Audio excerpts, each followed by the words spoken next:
O ministro do STF, Alexandre de Moraes, esteve hoje de manhã em São Paulo para dar uma palestra sobre combate à desinformação e a defesa da democracia. Mais informações agora com João Vitor Rocha. Boa tarde, João, bem-vindo. O magistrado falou com a imprensa. Boa tarde, Cláudio. Com a imprensa ele não conversou, ele falou que já tinha conversado há mais de 1 hora com os estudantes. Aquele era um encontro educacional. Mas durante esta palestra, ele falou que acha um absurdo as redes sociais serem tratadas como empresas de tecnologia, já que elas são muito monetizadas, recebem muito dinheiro com a propagação de notícias. Então, na opinião dele, as empresas de tecnologia, as redes sociais deveriam ser tratadas também como empresas de comunicação. E vai ser justamente o que vai acontecer durante essas eleições. Segundo o ministro, o TSE determinou que as redes sociais serão tratadas como empresas de comunicação. Ele falou também que a PL das fake news serve para responsabilizar essas empresas pelo que é divulgado. Esta PL, como a gente lembra, está sendo tratada agora no Congresso Nacional. E o ministro também falou que os pilares da democracia são 3: a liberdade de imprensa, eleições livres e independência do judiciário. Vamos ouvi-lo.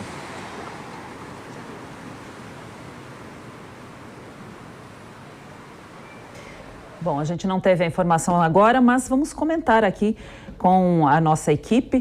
Vamos começar com o Roberto Mota. Roberto, aí essa fala do Alexandre de Moraes que o maior combate vai ser a desinformação nessas eleições. Você concorda com essa opinião? Não concordo, Cláudia. A liberdade de expressão é um direito natural. Todos podem exercê-la em uma democracia. E a palavra de autoridades tem um peso especial, principalmente quando essas autoridades são do judiciário, né? Principalmente quando elas estão no nível mais alto, principalmente quando elas estão envolvidas em uma crise. Muita gente diz que o juiz só deve falar pelos autos. A gente escuta isso com frequência, né? E um fator complicador nessa história toda, que não deve ser menosprezado, é que os ministros do STF dirigem o Tribunal Superior Eleitoral, que é o maior órgão da Justiça Eleitoral. A Justiça Eleitoral, ela é encarregada de regulamentar, operacionalizar, conduzir as eleições, apurar os votos e julgar os resultados. Então, não é pouca coisa, é preciso muito cuidado. E a Justiça Eleitoral colocou o combate à desinformação no centro da sua agenda. A gente vê muita gente boa, bem intencionada, dizendo que é preciso combater a desinformação. O problema sempre é quem decide o que é desinformação. Quem resolve que o que A está dizendo é errado, é ataque à democracia e que A precisa ser censurado, banido, retirado das redes, enquanto B, que diz coisas equivalentes, só que dirigidas a outro lado do espectro político, continua com a sua vida tranquila. Eu achei muito interessante a declaração do ministro e concordo com ele quando ele diz que 3 pilares da democracia e da república são liberdade de imprensa, eleições livres e independência do judiciário. Eu acrescentaria isso, eu acrescentaria pelo menos mais 2 pilares. Um deles é a liberdade de expressão. O outro é o equilíbrio entre os poderes da República. Você vê essa declaração do Alexandre de Moraes, a gente já viu a polêmica do WhatsApp essa semana também, né? Você acha que o grande problema é ou não a desinformação? Cláudia, a desinformação é sim um grande problema nas eleições, não só nas eleições brasileiras, como também em eleições ao redor do mundo. Todos os países do mundo democráticos se preocupam com a questão da desinformação.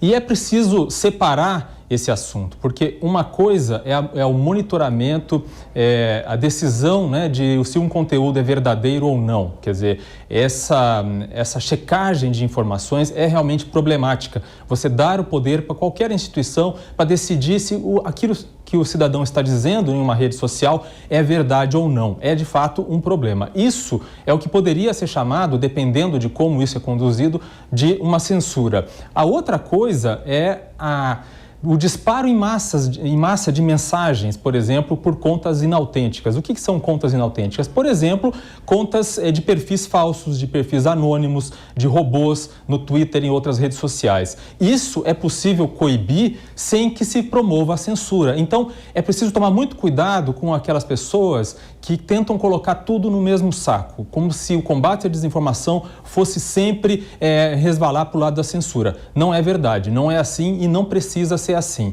A outra questão que eu acho que é interessante é ver como muita gente que fala agora em liberdade de expressão, bem no bojo do que o presidente Jair Bolsonaro vem falando nos últimos dias, mas eu gostaria de saber o que falaram, por exemplo, quando o cidadão lá em Goiás colocou um outdoor dizendo que o presidente Jair Bolsonaro não valia um pequi roído e o governo mandou a Polícia Federal abrir um inquérito contra essa pessoa por causa, enquadrando ela na Lei de Segurança Nacional, que agora foi abolida. Há outros casos, por exemplo, de jornalistas, cartunistas, que também que se tentou calar por terem criticado o presidente. Então, liberdade de expressão vale sim, mas vale para todos.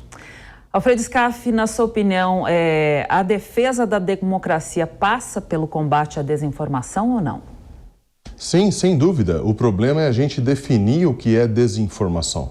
Eu não gosto dessa palavra. Eu acho que só existe uma informação, quando ela é correta ou quando ela é incorreta. E se ela for incorreta, precisa se saber se ela causou algum dano. É exatamente isso que a gente precisa chegar. Porque quando você combate a desinformação por critérios subjetivos, o eu acho, você pode estar levando isso a uma censura. E esse é o grande problema. Eu entendo, Cláudia, que combater a desinformação é um fato valorado pela sociedade. Realmente, nós temos muita informação incorreta, mas isso não é de competência do judiciário. A gente precisa deixar claro que o judiciário aplica a lei que é feita pelo Congresso. Então, quem é que tem que se sensibilizar no combate à chamada desinformação? São os parlamentares. É eles que precisam regular isso e não simplesmente o judiciário dizer: eu acho que isso é desinformação ou é uma informação porque não existe lei, existe uma lacuna e eu vou decidir como eu quero. É isso que não pode acontecer. O fato valorado vira uma lei e a lei é o judiciário que aplica, mas o judiciário não faz a lei. Quem faz a lei é o Congresso Nacional.